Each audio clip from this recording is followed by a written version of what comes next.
অসম ৰাজ্যিক কৃষি বিপণন পৰিষদৰ অনুমোদিত বজাৰ দৰ এনে ধৰণৰ বৰপেটা বজাৰত তিয়হৰ প্ৰতি কুইণ্টলত ন্যূনতম মূল্য 1400 টকা, অধিকতম 1500 টকা, ৰঙালাও 900 টকা,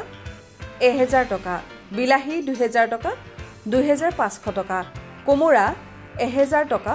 1300 টকা, গোৱালপাৰা বজাৰত বন্ধাকবিৰ প্ৰতি কুইণ্টলত ন্যূনতম মূল্য 1500 টকা, অধিকতম মূল্য 2000 টকা, স্কোৱাছ 1200 টকা, 1400 টকা, জলকীয়া 5000 টকা, 6000 টকা, জিকা 1400 টকা, 1700 টকা, শিৱসাগৰ বজাৰত পটলৰ প্ৰতি কুইণ্টলত ন্যূনতম মূল্য 2400 টকা, অধিকতম মূল্য 2600 টকা, স্কোৱাছ 2000 টকা, 2200 টকা, তিয়হ 1800 টকা, 2000 টকা, বিলাহী 2800 টকা, 2900 টকা, গোলাঘাট বজাৰত ভেন্দিৰ প্ৰতি কুইণ্টলত ন্যূনতম মূল্য 2400 টকা, অধিকতম মূল্য 2600 টকা, তিতাকেৰেলা 2600 টকা, 2900 টকা, বন্ধাকবি 2300 টকা, 2500 টকা, বিলাহী 2900 টকা, 3000 টকা।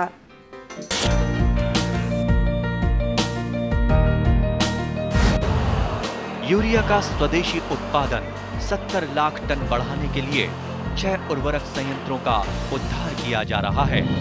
FCIL के गोरखपुर, सिंदरी, तलचर और रामागुंडम संयंत्र, HFCL की बरौनी इकाई और BVFCL की नामरू फोर्थ। सोने पर सुहागा ये है कि देश में अब बनेगा सिर्फ नीम लेपित यूरिया, क्योंकि इससे होगा किसानों का फायदा ही फायदा। अनाज का उत्पादन 10% तक बढ़ेगा, बढ़ेगी 10 से 15% नाइट्रोजन क्षमता।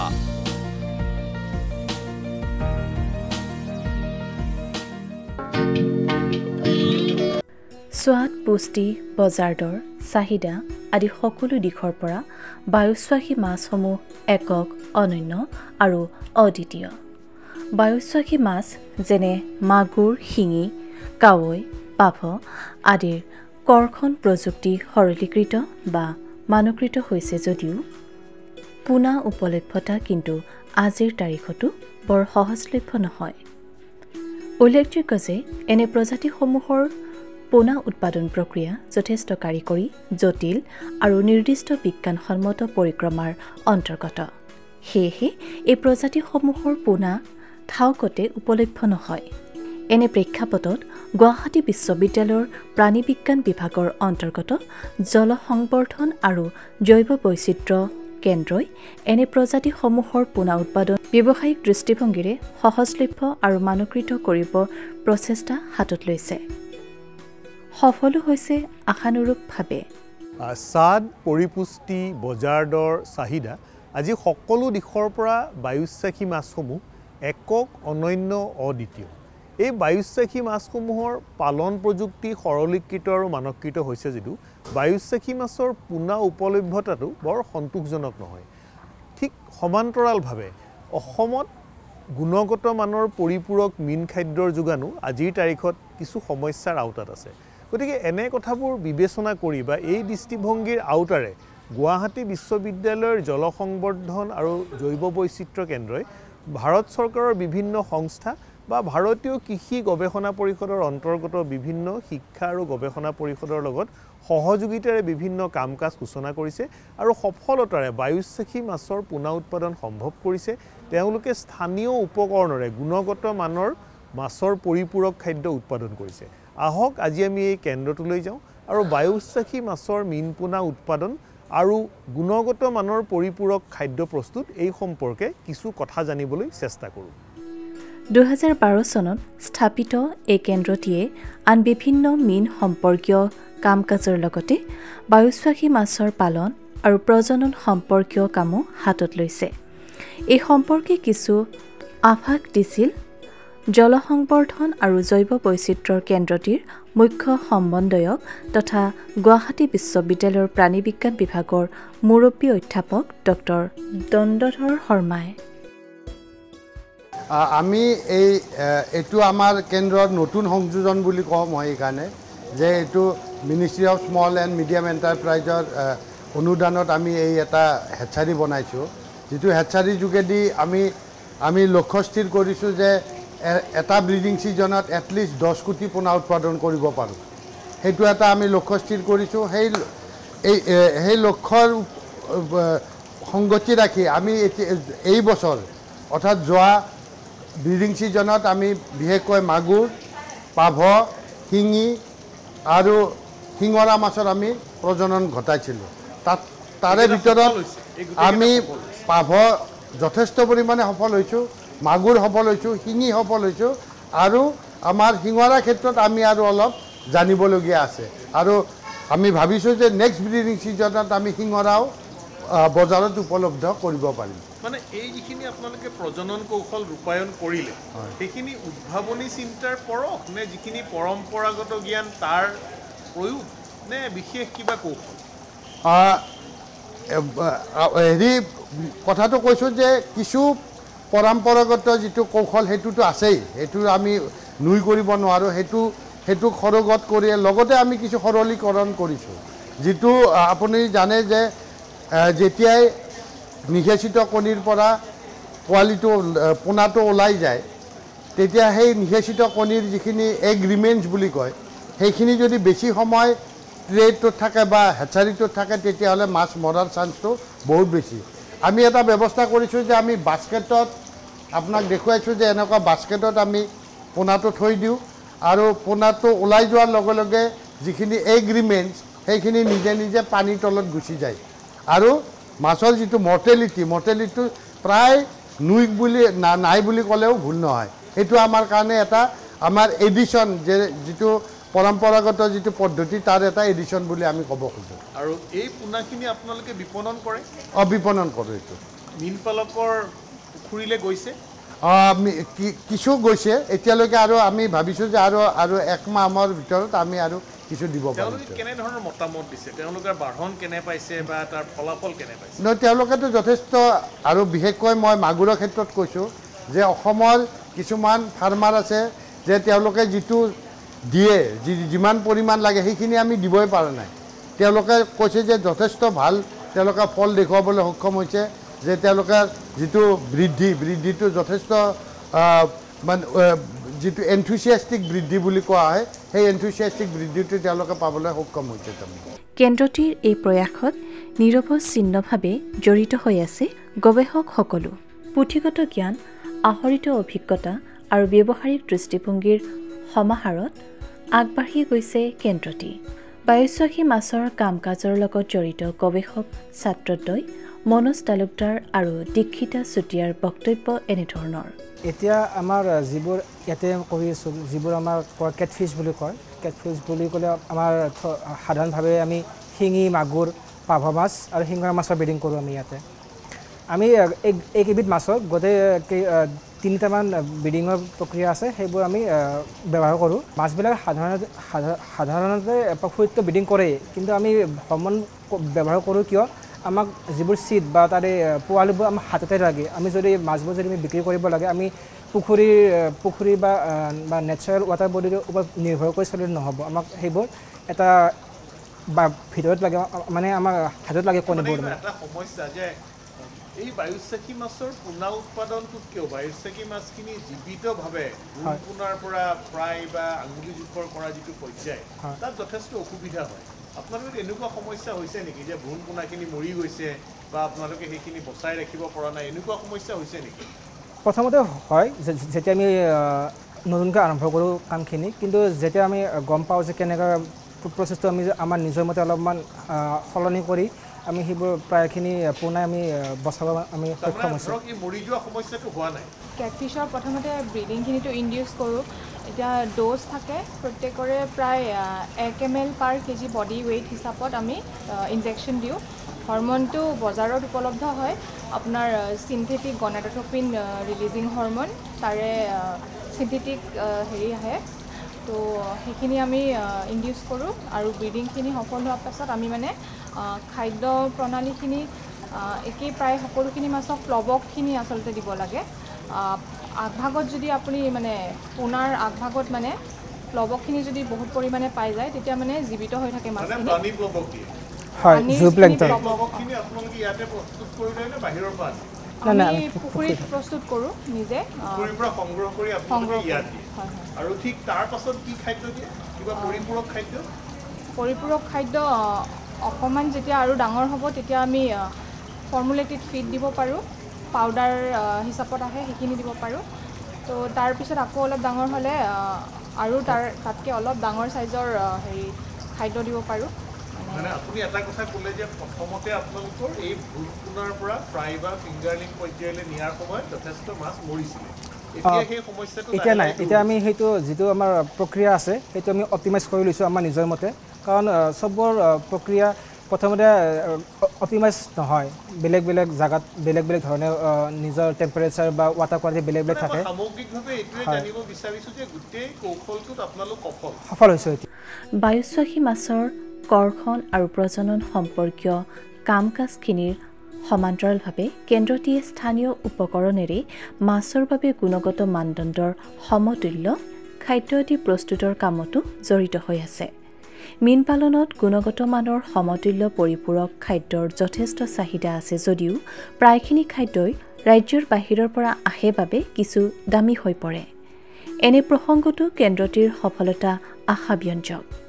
এই সম্পৰ্কে কিছু জনাইছিল গুৱাহাটী বিশ্ববিদ্যালয়ৰ প্ৰাণীবিজ্ঞান বিভাগৰ সহকাৰী অধ্যাপক তথা কেন্দ্ৰটিৰ সহ সমন্বয়ক ডক্টৰ কুলদীপ শৰ্মাই এইটো আমাক আচলতে আমাৰ যিটো গৱেষকৰ টীম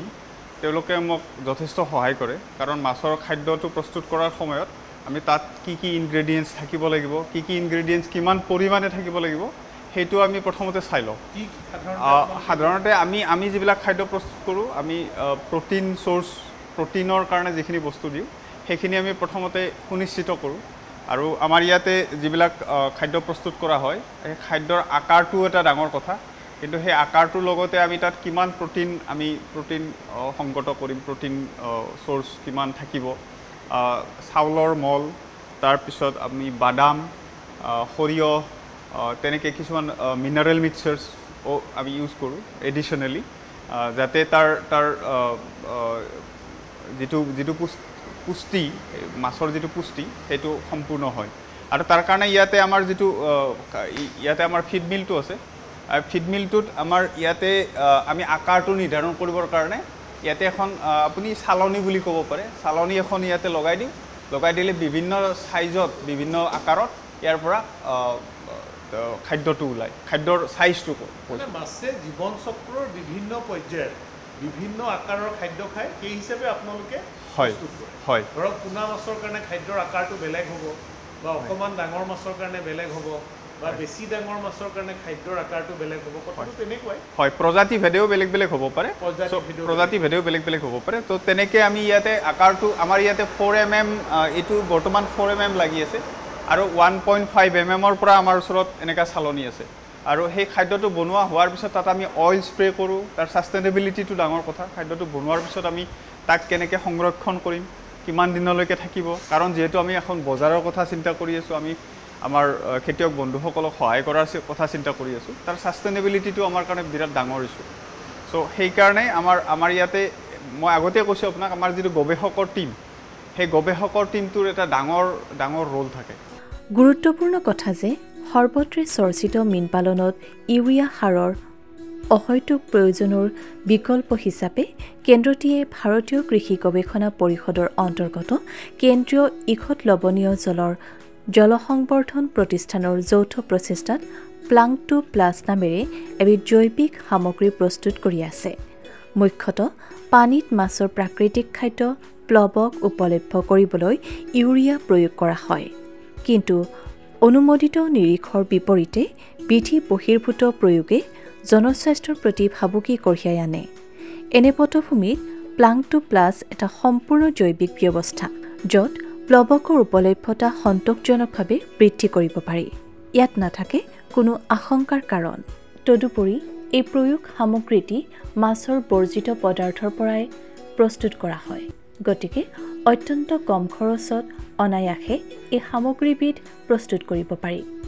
অসমৰ মাটি পানী জলবায়ুৰ লগত খাপ খুৱাই বিভিন্ন অগ্ৰণী শিক্ষা আৰু গৱেষণা প্ৰতিষ্ঠানৰ সহযোগত আন বহুতো প্ৰয়োগ সামগ্ৰী প্ৰস্তুতৰ পৰিকল্পনা জল সংবৰ্ধন আৰু জৈৱ বৈচিত্ৰ্য কেন্দ্ৰৰ। আহকচোন প্লাং টু প্লাছ সম্পৰ্কে কিছু জানি লওঁ কেন্দ্ৰটিৰ মুখ্য সমন্বয়ক তথা গুৱাহাটী বিশ্ববিদ্যালয়ৰ প্ৰাণীবিজ্ঞান বিভাগৰ মুৰব্বী অধ্যাপক ডক্টৰ দণ্ডধৰ শৰ্মাৰ পৰা। আমাৰ LBI লিভলিহুড বিজনেছ ইনকিউবেটৰৰ আৰু এটা সংযোজন হ'ল সেইটো হ'ল প্লেংটন প্লাছ টেকন'লজি। মই কৈ সুখী হ'ম যে ICARৰ চেণ্ট্ৰেল ইনষ্টিটিউট অফ ব্ৰেকিছ ৱাটাৰ একুৱাকালচাৰৰ তেওঁলোকৰ লগত আমাৰ এটা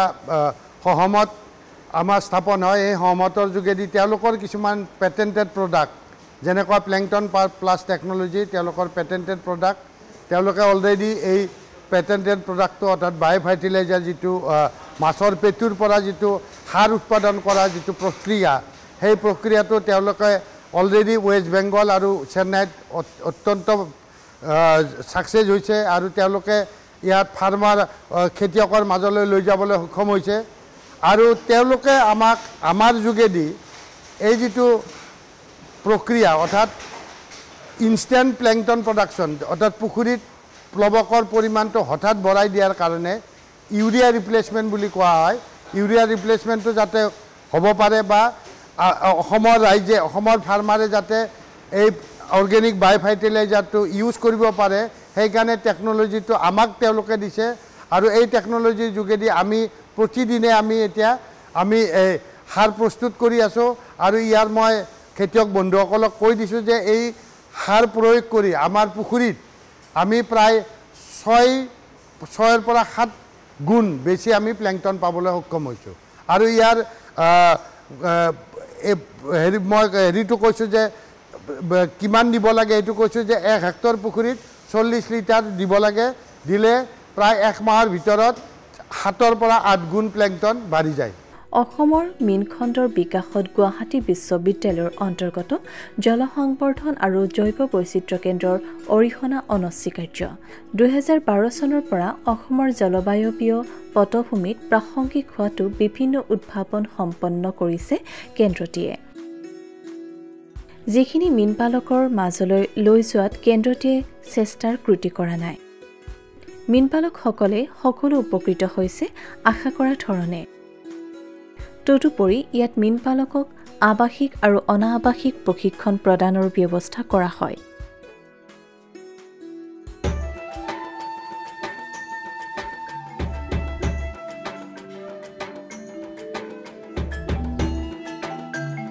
এইখন অসমৰ লক্ষীপুৰ গোৱালপাৰা অঞ্চলৰ বাইদা গাঁও।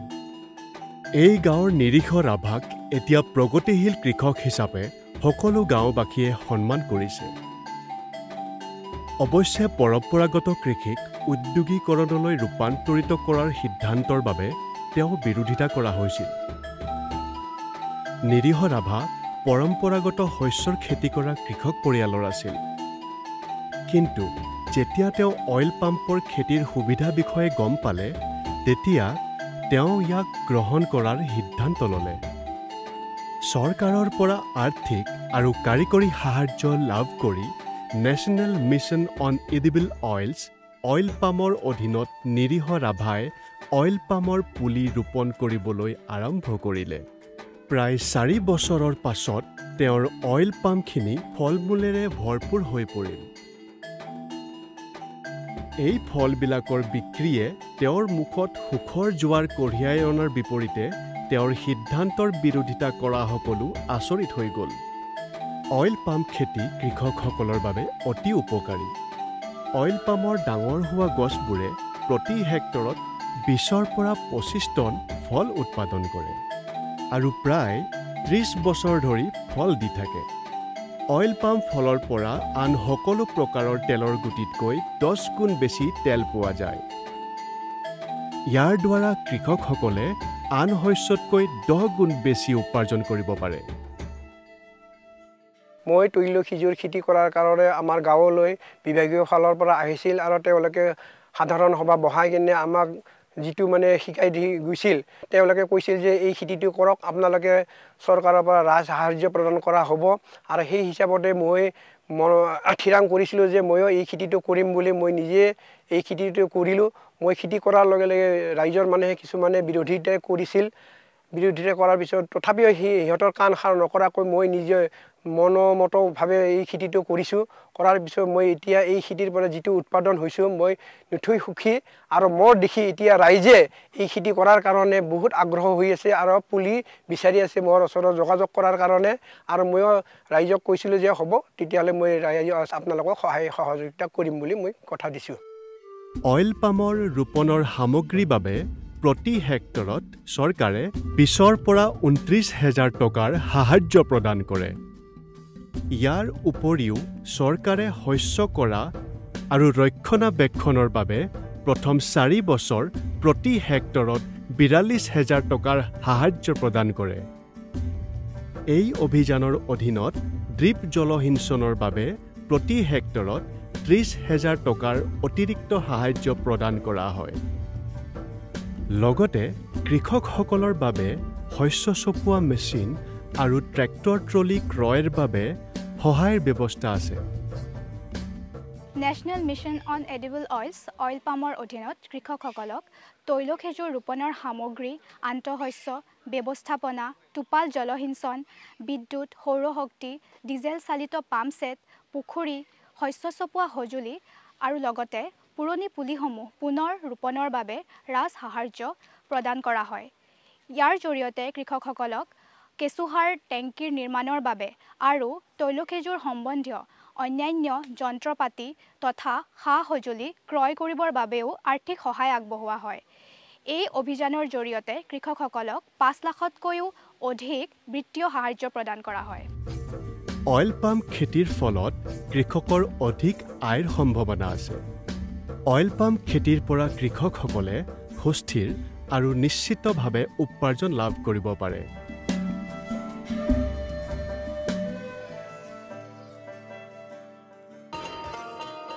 किसान भाइयों गांठ बांध लो, गांठ बांध लो। बहुत है काम की, समृद्धि के पैगाम की।